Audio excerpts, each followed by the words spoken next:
Welcome back, everyone. We've got another episode with Jackson Mitchell here as we continue with UConn football season. Before we begin, let me just say how this episode is brought to you by the Boneyard Huskies Club. The Boneyard Huskies Club empowers athletes by helping open doors to opportunities while providing UConn fans with access to exclusive dialogue, community, and rewards. To learn more, visit boneyardhuskiesclub.com, and that's Boneyard Huskies with a Z, boneyardhuskiesclub.com. So Jackson, welcome back, getting you off the first win of the season. How did it feel last Saturday to take down Central Connecticut and get the first win? Yeah, it felt good. It felt like it was about that time to get our first win, and it was definitely exciting just to get in the win column and get a win for all the guys that we put in so much work to just get that win. So it was a good start to hopefully a long run this season.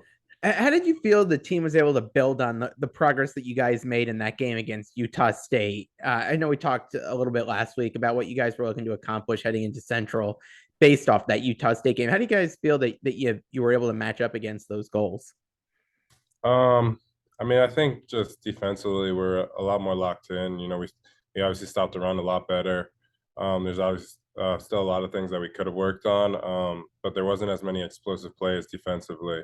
But as a team, we still just worked together. We got after, and obviously it was pretty close in the first half, but we came back out in the second half, kind of what we did in Utah State, and we had a really good second half and kind of closed it out and got that first win. Yeah, what's the feeling like in the sidelines and in the locker room heading into halftime? You've got a close game against Central. I know, you guys have been in some of those tight first halves in the past, and then the second half has always been a little bit tricky. What was the messaging like though from Coach Moore to you guys to get you motivated to really come out and really pull away in that second half? He kind of just told us to just pick up the energy. He wasn't really feeling the energy. Even though like we had a bad second quarter against Utah State and that kind of thing, our energy was really up in that first half at Utah State. So that we kind of need to bring that energy back for that second half of Utah or of CCSU, and that's kind of what you saw in that second half. We never were really too worried, but we kind of just brought that energy up a little bit, and obviously helped. Yeah, how's the energy and the vibes feeling around the team coming off that win and getting ready for a big game here against Syracuse? Yeah, I mean, it was definitely good the day after, but Coach Moore has like this 24-hour rule. So after that Sunday, you kind of move on. And Monday, now we're focusing on Syracuse and learn about Syracuse and game planning for them. And so this week, it was definitely exciting, but we kind of all have moved on. And now the energy has shifted towards getting ready for Syracuse and getting excited for that night game. Yeah, so let's take a quick look here at Syracuse. And I know one thing that especially defensively that you guys really excelled in against Central was holding the run in check. And I know that's going to be a big point of emphasis, I'm sure, against Syracuse, whether you've got Sean Tucker, who's one of the best running backs in college football, and then you've got Garrett Schrader, a quarterback who likes to use his legs as well. What's it been like prepping for Syracuse this week? It's definitely been interesting. We put in a lot of stuff. Obviously, those are probably their two best guys there, and the quarterback can do a lot, throw it and run it, and obviously the running back's really talented. So we kind of put in a lot of things, and we just stressed that our fits have to be pretty much perfect in order to stop the run. It's not possible to stop them, but we just got to do what we know we can do and be physical up front because their offense line is big and the running back's good. So he's going to find that little crease that we leave. So we got to make sure everything's gap sounds. That way we can kind of force them to throw the ball a little bit more.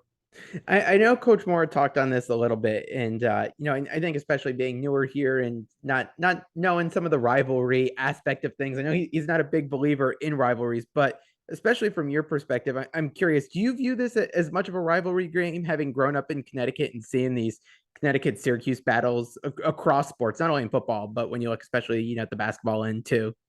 I mean, I'm not really looking at this game so much as a rivalry, but I definitely understand that rivalry from like the past. I grew up watching UConn in football and basketball, and obviously it was such a huge rivalry when in the Big East and that kind of thing. So I definitely have a lot of respect for it. But I try not to focus on that too much. But I do think of this as a big game, and just personally, I like to play this game a lot. Obviously, just because Syracuse is a kind of you could say like one of those big Northeast Yeah. Division One teams that obviously didn't give me a chance that type of thing. So I kind of take this game kind of personal as well. Looking at the offensive side of things a little bit, from your perspective, how have you seen Zion grow from when he took over in that Utah State game to what he was able to do last week against Central, and then what he's been doing in practice this week heading into the Cuse game?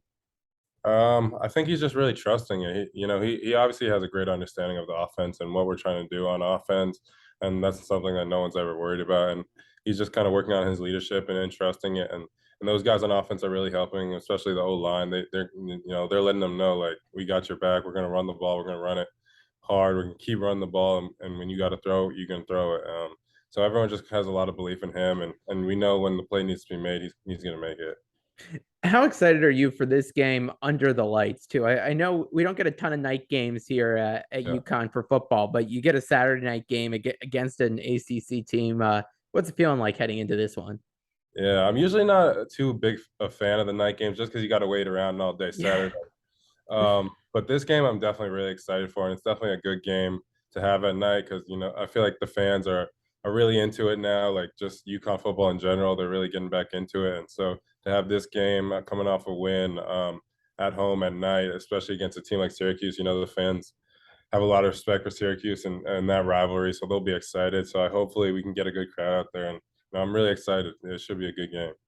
Now that I mean, it's kind of crazy to think this can be the third game of the season already. And now that you've had some time to play games under Coach Moore, and someone had reached out with this question too, so I'm curious to get your thoughts. What's been the most noticeable change in the culture of this program? Going back to last year and looking at how it's been this year so far, because I think from a fan perspective, I know everyone's bought in, and it seems like the culture has changed. But I'm curious from that player's perspective, how have things changed from last year to this year? Um, I just think he's always like he has a very good eye for the team, and he's always like looking for the smallest details to make that team to the next step because you never know when that's going to be important. So just with everything we do, like he's taking every little detail to make sure that everything's perfect. That way we can be the best we can be. And even if we have like a great quarter, he doesn't really care. He's not really satisfied with that quarter. He can tell us what we can fix and how we can be better because his expectations for us are so high and he knows what we can do as a team. So it's just really great to have a coach like that that really believes in you. Yeah, I want to end this on a fun one here. I know this week starts the NFL season. Give us some insight. Team you're a fan of, thoughts on the season coming up. Yeah, so I'm a Giants fan, so it's a little bit of a struggle sometimes, but I expect a good season. Hopefully Daniel Jones can do his thing and help us out. I think Saquon Barkley is going to have a comeback player of the year type of season this year. But I do have Derrick Henry on my fantasy team, so week one I'm going to need Derrick Henry to do good, but the Giants still take the dub. Uh, but I would say like my Super Bowl prediction is probably the Bills. All right, I like it. I like it. What is it? Is like they're a consensus team around? I know guys are coming from all over the place to play at UConn. Are the Giants well represented within the locker room there? To be honest, no. There's a few Giants fans. A lot of people from Connecticut are usually like Patriots fans Yeah. or something like that. But we got Steelers fans. Obviously, Ronte is a Falcons fan. We got Saints fans, Packers fans. We got fans all over, really. All right, so you got a little bit of everything. Yeah, but I would say the Eagles are really represented too, just for the All team. right, interesting. Interesting to see the mix there. And I'll wrap with this. I know we talked last week was the home opener. Thoughts on the crowd and what's your message to those who are coming this Saturday night against Cuse? I thought the crowd was good for our first home game. Obviously, we didn't expect a whole bunch of people there. But now that we got our first win and Syracuse is such a big game, I expect there to be a lot of fans, students too. You watch those old videos of the old crowd, causing the false starts and that type of thing. That's what we're trying to get back to. So this is a perfect game for it. It's a night game against a rival that UConn has been rival with for a while. So I expect a big crowd and to get loud and get ready for a good game. I lied. I've got one more now based on All something right. you said there. And it's looking back at the past in seeing those games. I know, just seeing on social media what the team has put out in terms of video content. You've got Dan Orlovsky, Andre Dixon, and all this stuff. You've been putting out the clips from previous games. How big of a role has that played And maybe just leading up to this week in terms of building that excitement around the program of like, hey, this is where the program's been in the past and this is where we're trying to get it back to right now. Yeah, I think just like from a player perspective, we've all talked about this. Like when you watch those videos, that's what college football really is, and Yeah, so that's something that we want, and we know we can get it to that. And it's going to take time and winning and that type of thing. But we're excited because we know we can get it back to that level, and we know what the rank can be like when we're winning and when it's packed out. So just keep on winning, keep on going, and we know the fans are going to come and they're going to get loud. absolutely. Well, Jackson, best of luck this week against Syracuse. And everyone's pulling hard for you guys. And we'll chat next week over Syracuse and take a look ahead at Michigan. So thanks so much for coming on again. Appreciate it. Eh, Everybody go get soon the Jackson Mitchell NFT with Boneyard yes. Hustlers will be coming out. Yeah. Talk about that for a second. I keep saying that we're done, but Yeah. how excited are you to be a part of that project? Because I know it was big with the basketball team last year. So to get to be part of the first release here with football, how's that? Yeah, it's definitely exciting. They just sent me my avatar actually. I haven't posted or anything yet, but I'm definitely excited. A few of my other teammates are doing it. I saw the basketball team do it. So I'm excited and I'm excited for the fans because obviously they can collect them and I know that's something they like. You like the avatar? Yeah, I like it so far. All right, awesome. Well, we'll be excited to see that as well. But Jackson, again, thanks so much for coming on. We'll talk next week. Thank you. All right, we'll see you.